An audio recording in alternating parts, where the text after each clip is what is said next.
Hello and welcome to EVTN News. Um, I'm your host, John the Son of Thunder, and as you've probably been able to tell in the first 10 seconds, I'm not in the best, not in the best shape as of right now. Been feeling a little bit under the weather for the past several days, and I hope that will change very soon. Like, hopefully as soon as possible, but we'll see. We'll see, definitely by next week. But anyway, bear with me. I'm gonna hopefully make this a little shorter than normal, so don't uh, don't make me stretch it. Let's just start out. So the German Synodal Way. Um, I felt that I would mention this, and feel free to comment on it. Pope Francis has expressed deep reservations about the direction of the Catholic Church in Germany, warning that concrete steps currently being taken threaten to undermine unity with the universal church. The Pope made his criticisms in a letter to 4 German Catholic laywomen that was published in the German newspaper Welt on November 21st. He said there are indeed numerous steps being taken by significant segments of this local church that threaten to steer it increasingly away from the universal church's common path. Now, from what I understand, I think it was Parolin who said that if they didn't stop, then disciplinary action would be taken. And I said, oh boy. So Pope Francis is really concerned, and it was breaking news on Catholic News Agency. Well, if Pope Francis wanted, too bad Pope Francis couldn't remove bishops. Oh wait, he just did that with Strickland. This is, show me, don't tell me. This is a bunch of garbage. It's meaningless to me. It means nothing, because he says one thing and then does another. It was breaking news on Catholic News Agency. Oh, the Pope, he's against the LMNOP and the women deacons. Oh, really? And when you take that off the table for the synod conversations? All right.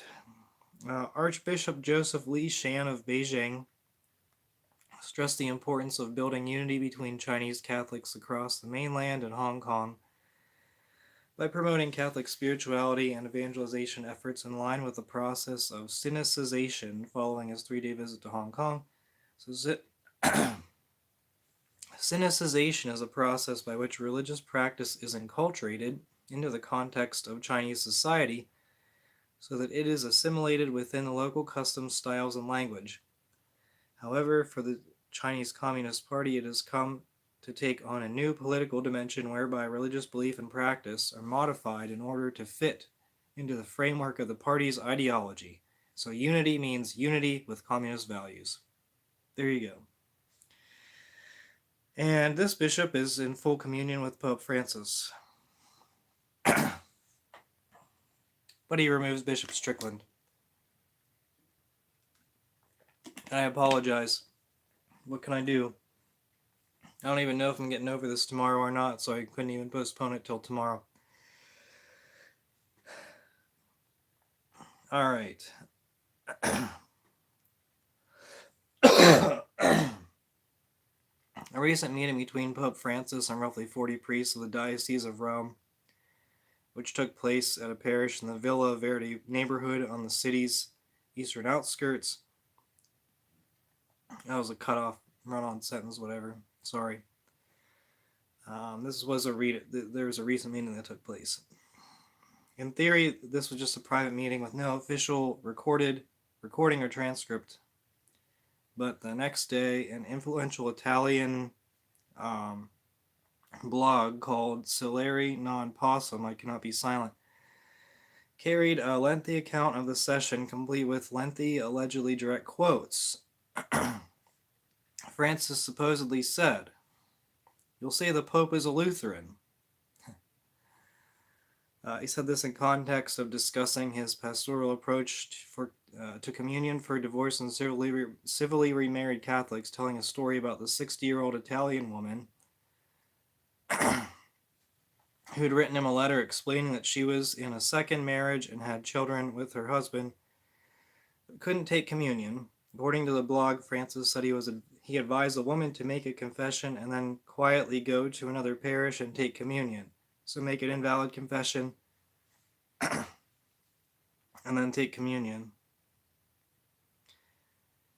So he said this line that he said coming up. He said, "Some may say the Pope is a relativist. Let it be a fruitful relativism." Wow, sorry. This line was allegedly delivered in the same context regarding the divorced and remarried. So he's basically spewing heresy. But it was a private conversation. We can't go by private conversations. Alright, whatever, people. Alright, news out of church. Militant. Good. So, Michael Voris has been asked to resign for breaching the church militant morality clause. Whatever that means.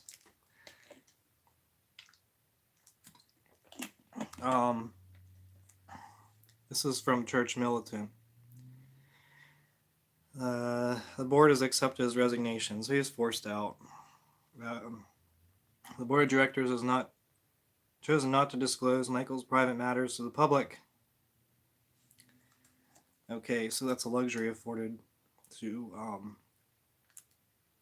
Michael Voris and no one else. I'm not going to comment much further on that. I think I will comment in a different video whenever I feel better. I should have taken a cough drop. Sorry, guys. But I hope they fail. I hope Church Militant fails. And I hope they shut down. That'd be best for everyone. And I will discuss it further, maybe, in a later video, depending on how I feel. I don't know. Not just not being sick, but if I feel like talking about it or not. Maybe it'll be too far past and then it'll be done. But I don't know. We'll see. I do regret not taking a cough drop. In a local television interview, the new Archbishop in waiting, Archbishop Christopher Coyne of the Archdiocese of Hartford, Connecticut, said that if there was one thing he would suggest to Pope Francis to change, it would be to move the church's headquarters out of Rome, as the church is too Roman. He said, "I'd say get out of Italy, get out of Rome, put it wherever you need to, it's too Roman." Because it's Roman, it's inbred in terms of the culture of that community there. Pope Francis has tried to change the Roman ways, but you hit the Roman ways that have been a part of the tradition of the church for years.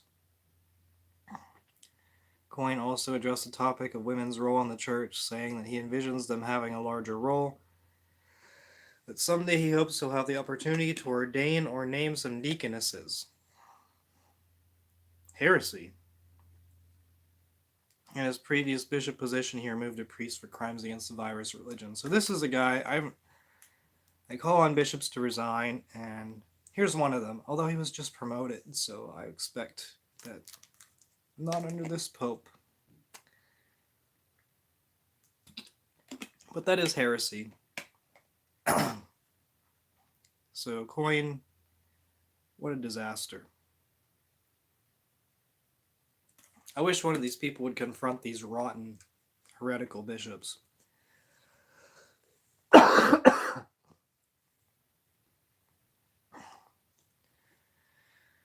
Okay. Let's see what we have left. I think I can make it through, guys. This is really tough. Back in May, St. Louis Archbishop Mitchell Rosansky announced that 178 individual parishes are being consolidated into 134. So let me do the quick math here. 44 parishes are being eliminated or closed or whatever. As a result of all those meetings and focus groups, St. Barnabas, a growing traditional Latin Mass parish with Children consisting of 35% of the congregation, zero debt, and a Benedictine pastor is not part of the archdiocese and therefore not taking away priestly resources from any other parish, was ordered by the Archbishop to shutter its doors. Now with St. Barnabas closed, anyone looking to attend a Latin Mass will have to drive more than 30 miles into the city to the oratory of Saints Gregory and Augustins or St. Francis de Sales. All right. Wow. All right. Just trying to push through here.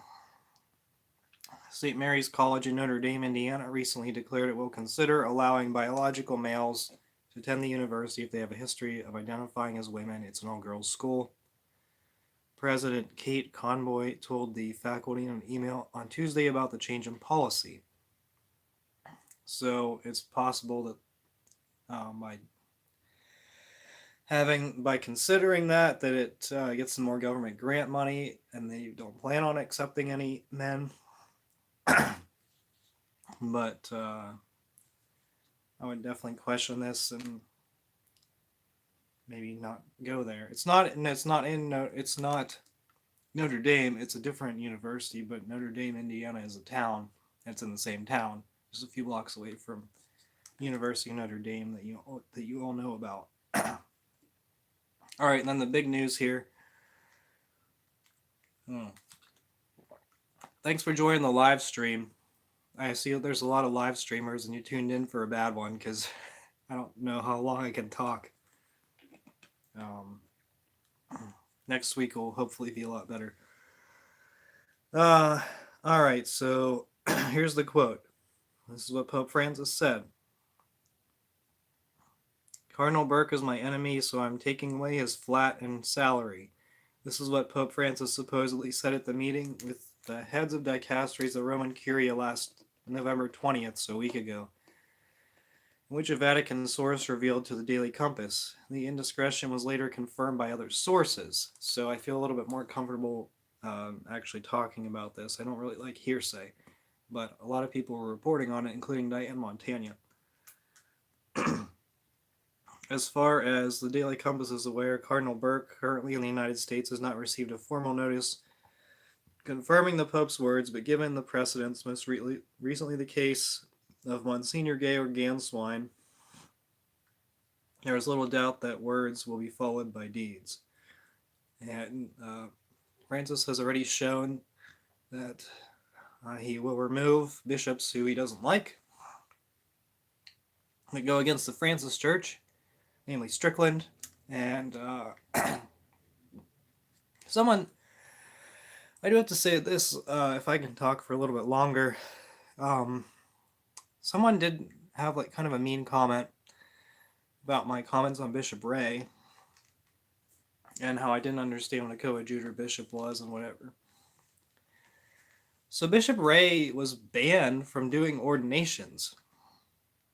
So please tell me how he's supposed to ordain. Who's going to do the ordinations? Now this coadjutor bishop will take over once he retires, but this coadjutor bishop has special privileges. Special privileges. So what does that mean? No one really knows. And there are people that I mean, the comments, some of the negative comments have been kind of nasty. I don't appreciate that. I mean, I'm not offended because, anyone can say anything online, but it's kind of mean. And you really have to consider what you're saying online before you just insult someone. So, but I don't know, this one was like, I think this one person called me an idiot, I don't know. Name calling is pretty juvenile, pretty immature. But anyway, I don't want to lecture you guys. Let's get to the comments. Yeah, so deaconesses were not ordained. They were merely to protect the modesty of the newly baptized because they were baptized in the nude. That's right. In the early church. Christopher Coyne, Archbishop Coyne,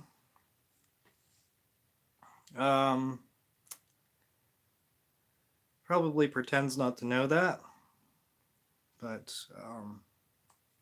I don't really understand why he says get out of Rome, because what didn't Saint Catherine of Siena tell the Pope to get in Rome? And so we have a saint telling him to get in Rome, and uh, we have this Archbishop spewing heresy, telling him to get out of Rome.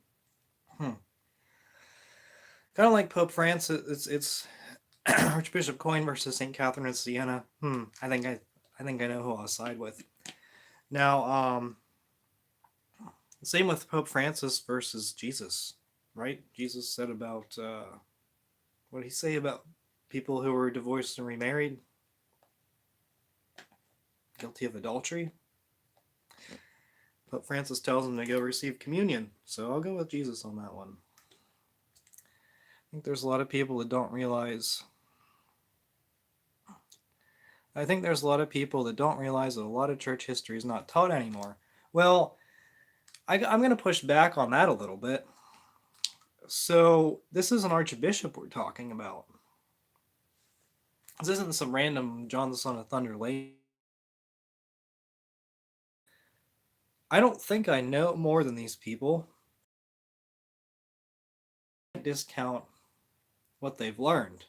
I mean, certainly it's possible that at the seminary, they sat in a circle and held hands and sang Kumbaya, and that was their theology class. I mean, that's possible. It's also possible their theology class was taught by an atheist or a Jesuit. Could be the same thing. But I don't think we can assume their miseducation was intentional. Well, I don't think it's miseducation. I think they know very well what they're doing. I think we can't discount the fact that they know what they're doing, but it's not a fact, but it's an idea. I think most of them are aware of the heresies that they spout. I think they are. I think this is evil. I think this is deliberately deceptive. I think what's being done is, we're just waking up to it, and that's why people hate the trads. That's why there's such a strong pushback against traditionalists, is because they're reading the Baltimore Catechism and the Catechism of Trent, and I actually really like the Douay Catechism myself. I'm starting the Catechism of St. Thomas Aquinas. That one was a little, that one's, so far it's a little tricky to kind of comprehend some of the stuff, but nothing beyond your level of nothing beyond your level of knowledge, I guess I could say. Just a little bit tricky. You gotta think about what he's saying a little bit harder than some of the other ones that are more straightforward. But we're reading these things and we're saying, wow, this is a lot different than what's coming out of the mouths of the modernists. So, the laity, or the educated laity, this is really what's emboldening them and empowering them. And I don't want to say empower, maybe not. I mean, we're in a position as laity we've never been before, because when the Pope is preaching crazy stuff, all of these bishops and archbishops are spouting crazy nonsense and modernism and in some cases heresy, like you've seen today. We're in a terrible spot. It's an unprecedented spot that we've never been before. Have any popes before Vatican II, have any of them preached heresy, formal heresy? Like, I know that, was it Pope Honorius, who was the one who said heresy in a sermon, and then he was like excommunicated for that after he died? But we're in an unprecedented state where stuff needs wiped away. Like, we're going to need some documents declared heretical from Pope Francis. I mean, some of Pope Francis' documents are going to have to be declared heretical by a future pope. So we're in an unprecedented spot. All right, well, Lady of La Salette, pray for us. St. Catherine, Lowbury, pray for I'm not getting into a debate on sedevacantism. I think you really need to go to a church. But anyway, all right, this has been EVTN News. Thank you so much for watching, and stay tuned for next time, whenever hopefully I'm able to do a full video. And thanks for I really appreciate everyone joining the live stream. I really do. And the comments that everyone leaves. It's always good to have a debate. I have one question for you. What do you do? What do you like to do when you're sick? I mean, I guess you don't really like to do anything like sleep or watch TV or something. I felt like kind of a waste of space, but it doesn't matter because I couldn't really do anything. I couldn't really go anywhere go anywhere the last several days. But what do you do? Do you watch like religious videos or my channel or what? Because that would actually not help you to sleep because you get fired up about some of this stuff. So let me know. Leave a comment. Thank you so much for watching. Until next time, we are the laity, and we will not be silent.